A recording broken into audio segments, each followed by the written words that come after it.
అదే కాంగ్రెస్ ప్రభుత్వం వచ్చినాక ఎట్లున్నది? భూభారత్ వచ్చింది, ప్యూర్ పట్టం తీసుకుపోయి లావన్లో వారేసిండు. ఇప్పుడు మళ్ళీ చేసుకోవాలంటే పట్టా కావాలంటే 1000 అవుతున్నాయి.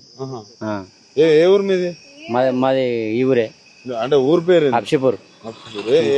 అంటే ఎవరి పేరు మీద ఉంది? మా తమ్మ పేరు మీద ఉన్నది. ఏం పేరు?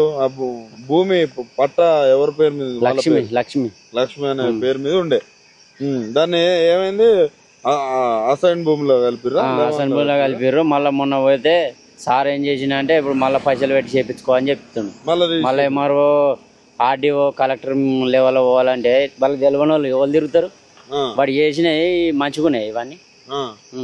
ఇంతకుముందు కేసీఆర్ చేసినప్పుడు 1 రూపాయి పెట్టకుండా అది పట్టం మీద నడిచింది. ఇప్పుడు మళ్ళీ అది చేసుకోవాలంటే వాళ్ళు 50,000 పెట్టి ఎడకెళ్ళి చేసుకుంటారు లేని వాళ్ళైనా. ఇది ఏమన్నా పద్ధతేనా? ఎట్లుంది కాంగ్రెస్ వచ్చినాక రైతులు? ఏం మంచిగుంది, సగం ఖరాబ్ ఉంది, సగం మంచిగుంది.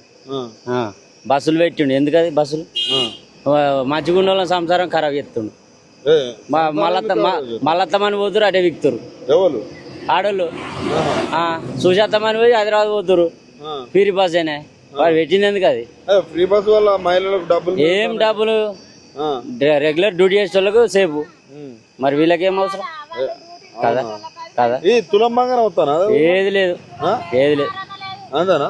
500 గ్యాస్ 500 కన్నాడు. ఇప్పుడు 1100 1000 తీసుకునే బట్టి 900 తీసుకునే బట్టి ఇక ఫ్రీ ఏముంది? 900 950 తీసుకుంటుండు. మళ్ళీ పిఎఫ్ పడుతుంది అంటారు, పడుతుందా? పడతలే. మళ్ళీ పడుతుంది అంటారు. 2500 ఇస్తామన్నాడు, అవి లేవు. రైతు బంధు ఇస్తామన్నాడు, అవి లేవు. రైతు బీమా ఇస్తాడు, ఏవి? ఆయన స్టేజ్ల మీద అన్ని ఇస్తాను అంటాను కానీ నువ్వు ఇస్తలేడు అంటాను. మరి ఆయన స్టేజ్ల మీద అబద్ధం చెప్తాడే ఒక ముఖ్యమంత్రి. అన్ని అబద్ధాలే. కాంగ్రెస్ తెలియదా? కాంగ్రెసే కరువే, పేరే ఉండే అది కరువు కాంగ్రెస్ అని. అవును, ఇంకా దాంట్లో ఏముంది? కాంగ్రెస్ అంటే కరువు. ఎందుకట్లా? పొలాలని ఎండిపోయినాయి. 10 ఏళ్ళ పొలం ఎండిపోయింది, 1 గుంట ఎండిపోలే ఉంది. ఈసారి మొత్తం ఎండిపోయినాయి. ఎందుకు ఎండిపోయింది? మంచి బోర్లు ఎత్తేసినాయి. కరువు, నీళ్లు లేక భూమిలో.